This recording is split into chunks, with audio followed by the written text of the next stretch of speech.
कर और खुद खेलते हुए वो सब कुछ भूल जाता है और बड़े भाई की डांट फटकार कुछ भी उसको याद नहीं रहता और इस अपने खेल के लालच में सब कुछ भूल जाता है। जब फिर सालाना इम्तिहान यानी फाइनल एग्जाम होते हैं तो छोटा भाई फिर पास हो जाता है, बड़ा भाई फिर फेल हो जाता है। अब उसे लगता है कि अब बड़े भाई को मुझे डांटने का अधिकार नहीं रहा है।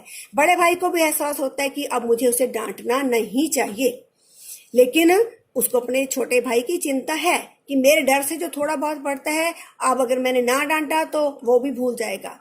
तो जैसे एक दिन वो बहुत देर तक खेलकर आया तो उसने उसको रावण का और शैतान का उदाहरण देकर समझाया कि अगर अहंकार करता है कोई तो उसका जो सिर नीचा होता है, अहंकार करने वाले का उसका बुरा हाल होता है। अब तुम्हें अहंकार हो गया है कि मैं फेल हो रहा हूँ, तुम पास हो रहे हो। तो इस प्रकार कई उदाहरण देकर वह उसे बुरी तरह लताड़ता है और समझाता है।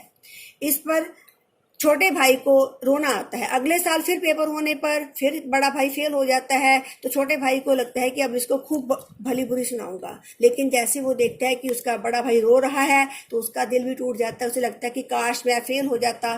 कभी उसके दिमाग में आता है काश मेरा भाई एक बार फिर फेल हो जाए, अब हमारा जो 1 साल का अंतर रह गया है तो वो भी खत्म हो जाएगा, तब मुझे डांटने का अधिकार नहीं रहेगा। एक दिन जब वह पतंग उड़ा रहा होता है छोटा भाई, तो बड़ा भाई उसको देख लेता है और वो उसको पकड़ के ले आता है और कहता है तुम बड़े हो गए हो, तुम ये भी नहीं देखते कि तुम किसके साथ पतंग उड़ा रहे हो। तो उसको बार बार समझाता है और फिर समझाता है कि सिर्फ जो किताबी पढ़ाई है वो ही आवश्यक नहीं है, मैं तुमसे उम्र में बड़ा हूँ, मेरे को ज़िंदगी का ज़्यादा तजुर्बा है, तो इसलिए मैं तुमसे बड़ा ही रहूँगा, मुझे तुम्हें डांटने का पूरा अधिकार है, हमें ज़िंदगी की पढ़ाई पढ़नी चाहिए।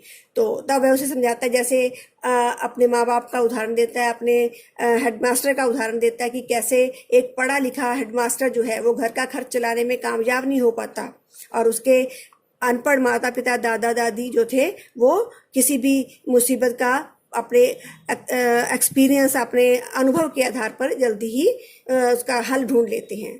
तो इस प्रकार दोनों में ये बातें चलती रहती हैं। और फिर उसने बताया है कि जो हमारी शिक्षा प्रणाली है वो रटंत को बढ़ावा देती है, लेकिन हमें रटना नहीं है, हमें समझ के अंडरस्टैंड करके पढ़ना है।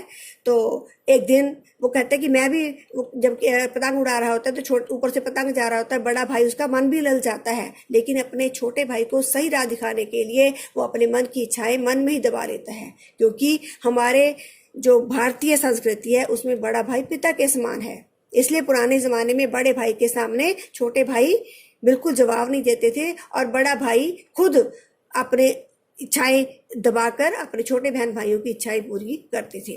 तो अब वो छोटा भाई उसको बड़ा भाई समझाता है छोटे भाई को कि मैं भी खेलना जानता हूँ, मेरा भी दिल करता है, लेकिन तुम्हें सही रास्ता दिखाने के लिए मैं ऐसा कर रहा हूँ। तब छोटा भाई समझ जाता है कि उसका बड़ा भाई उसे डांटने फटकारने के लिए, उसकी बेइज्जती करने के लिए उसको नहीं डांटता, बल्कि उसका भला चाहता है और उसके डर से ही वो पढ़ता है और इसीलिए अच्छे नंबर में पास हो जाता है। तो वो भी उसके लिए उसके मन में भाई के लिए रिस्पेक्ट, आदर और बढ़ जाता है। तो यही इस कहानी का विषय है और इसके प्रश्न उत्तर आपको गृह कार्य में मैं आपको दूंगी। तो आपने बेटा अच्छे से इसको पढ़ना है, चैप्टर को अंडरलाइन करना है। जो प्रॉब्लम आएगी वो मेरे से कंसल्ट कर सकते हो आप, और प्रश्नों के उत्तर अपनी नोटबुक में लिखने हैं और फिर उसको याद भी करना है। धन्यवाद।